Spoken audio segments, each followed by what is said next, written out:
नमस्कार दोस्तों, हाथरस सुरक्षित सीट पे 18 अप्रैल को मतदान होना है। इस सीट के बारे में हमारे पास बहुत डिमांड आ रही थी कि इसके बारे में हम कुछ बताएं। हमने इससे पहले नगीना सुरक्षित सीट, बुलंदशहर सुरक्षित सीट, इन सीटों पर हमने वीडियोस बनाए हैं जो बहुत पसंद किए जा रहे हैं। इस सीट पर हमारी भी नज़र थी, लेकिन चूंकि इसमें दूसरे चरण पर मतदान होना है इसलिए इसकी वीडियो में थोड़ा समय लग गया। अब समय लगा है तो उसकी कुछ रीज़न भी हैं, कुछ तथ्य भी मैंने जो है यहाँ से इकट्ठे किए हैं। तो दोस्तों, यहाँ पर 18 अप्रैल को मतदान होना है और हाथरस सीट पर भाजपा ने राजवीर सिंह दिलेर को टिकट दिया है। राजवीर सिंह दिलेर इगलास सीट के एमएलए हैं और उनके सामने इगलास सीट के ही एक्स एमएलए हैं जो आरएलडी के एक्स एमएलए रहे हैं इगलास सीट से, त्रिलोकी राम दिवाकर। उन्हें यहाँ कांग्रेस ने अपना प्रत्याशी बनाया है। गठबंधन की ओर से रामजी लाल सुमन साहब हैं, एसपी समाजवादी पार्टी के। रामजी लाल सुमन जो है वो पिछली बार उप विजेता रहे थे, तो इस वजह से जो है ये सीट गठबंधन के हिसाब से समाजवादी पार्टी के खाते में आ गई है। तो अब यहाँ से बारे में अगर मैं आपको बताऊँ कि यहाँ पर जो राजवीर सिंह दिलेर हैं, यहाँ से जो प्रत्याशी हैं राजवीर सिंह दिलेर भाजपा के, वो उनका बड़ा एक अजीबोगरीब तरह का टिकट हुआ है। पिछली बार यहाँ से राजेश दिवाकर जीते थे भाजपा के, लेकिन उनका टिकट इस बार काट दिया गया। हाथरस उन सीटों में से एक है जिन 4 सुरक्षित सीटों के टिकट भाजपा ने शुरू में बदले हैं, उनमें से एक हाथरस भी है। और जो राजेश दिवाकर यहाँ से सांसद थे, उनका भयंकर विरोध था। हालांकि इसे आप कुछ भी कहें, लेकिन ये पार्टी की इंटरनल पॉलिटिक्स है और जाटव मतों को ध्यान में रखते हुए भारतीय जनता पार्टी ने इस बार ये टिकट यहाँ से बदला है। राजवीर सिंह के बारे में बताऊँ, राजवीर सिंह की जो बैकग्राउंड है वो हल्की नहीं है। देखने में बड़े साधारण से आदमी हैं, लेकिन इनकी बैकग्राउंड लंबी चौड़ी है। इनके पिता किशन लाल 4 बार एमपी रह चुके हैं जी। देखिए इनका क्या हिसाब किताब है।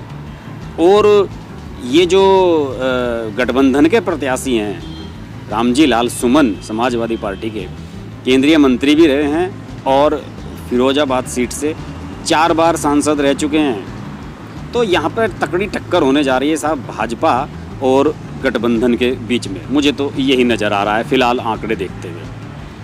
अगर मैं इसके बारे में बात करूं तो हाथरस सुरक्षित सीट में हाथरस शहर, सादाबाद, छर्रा, इगलास और सिकंदराराऊ विधानसभाएं आती हैं और यहाँ पर भाजपा सपा के बीच में हमेशा से टसल चलती रही है। बसपा भी यहाँ पर फाइट में आती रही है, लेकिन यहाँ पर जो भाजपा का सबसे स्ट्रॉन्ग फाइट है वो है लगभग 5 लाख वोटों का उसका सॉलिड वोट बैंक है। इनमें ब्राह्मण, वैश्य और दूसरे क्षत्रिय बिरादरियाँ आती हैं, जबकि जाट, यादव और अन्य बिरादरियाँ लगभग 5.5 लाख हैं यहाँ पर।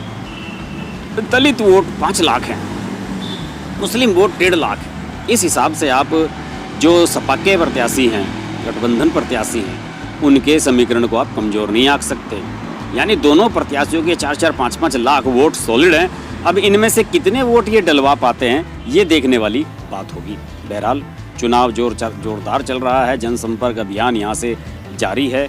तो इन परिस्थितियों में ये सीट बड़ी दिलचस्प सीट बन गई है। इसके बाद ये आपको एक मज़ेदार बात इसके बारे में बताऊँ कि इसी हाथरस लोकसभा सीट में एक विधानसभा है सादाबाद, जहाँ से लंबे अरसे से बसपा के बड़े नेता रामवीर उपाध्याय विधायक बनते आए हैं।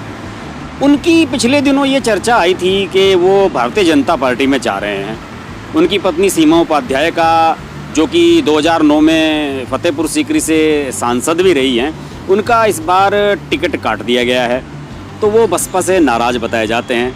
उनकी चर्चा थी कि शायद वो भाजपा में जा रहे हैं। इस बात को देखते हुए बसपा हाईकमान ने संज्ञान भी लिया, लेकिन बाद में रामवीर ने कहा कि ऐसा कुछ नहीं है। हालांकि रामवीर के भाई मुकुल उपाध्याय वो भाजपा में चले गए थे और उन्होंने टिकट भी मांगा था अलीगढ़ से, लेकिन उन्हें वहाँ टिकट नहीं मिल पाया, क्योंकि अलीगढ़ में भाजपा ने जो सतीश गौतम वर्तमान सांसद हैं उन्हीं का टिकट कंटिन्यू कर दिया। तो इस हिसाब से जो यहाँ पर परिस्थितियाँ हैं उनमें मैं अगर देखे जाए तो तीनों प्रत्याशी जो जाटव वोट हैं उन पर अपनी नज़र गड़ाए हुए हैं। लगभग 3.5 लाख वोट हैं इस तरह के।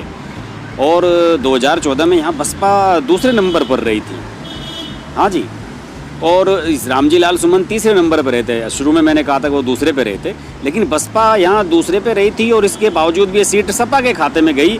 इसे लेकर काफ़ी बवाल भी हुआ था, लेकिन गठबंधन में जो मायावती और अखिलेश जी ने तय कर दिया वही हो रहा है। बहरहाल यहाँ पे अगर 2014 का रिजल्ट मैं आपको बताऊं तो राजेश दिवाकर ने भाजपा के, जिनका टिकट कटा है, 5.44 लाख वोट लिए थे, और मनोज सोनी जो बसपा के प्रत्याशी थे उनके 2.17 लाख वोट थे, और सपा के रामजी लाल सुमन को 1.8 लाख वोट मिले थे। और आरएलडी ने भी यहाँ कैंडिडेट खड़ा किया था, निरंजन सिंह धनकर, वो 86,000 वोट लेकर तीसरे स्थान पर रहे थे।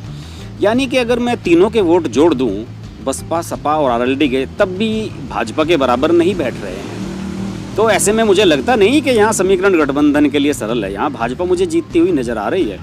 और यहाँ पे जो मनोज सोनी बसपा के दूसरे नंबर पर रहे थे, उन्हें इस बार गठबंधन ने आगरा सुरक्षित सीट से अपना प्रत्याशी बनाया है। तो यहाँ चुनाव मज़ेदार होने जा रहा है।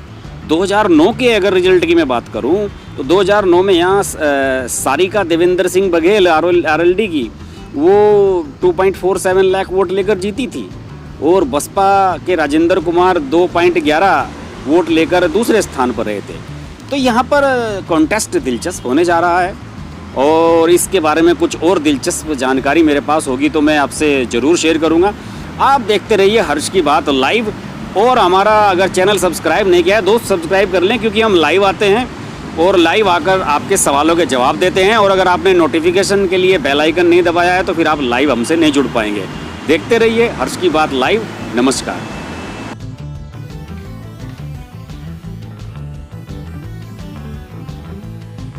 अंकल, अगर आपको हमारी वीडियो पसंद आई तो हमारा चैनल हर्ष की बात लाइव ज़रूर सब्सक्राइब करें और नोटिफिकेशंस के लिए बेल आइकन प्रेस करें।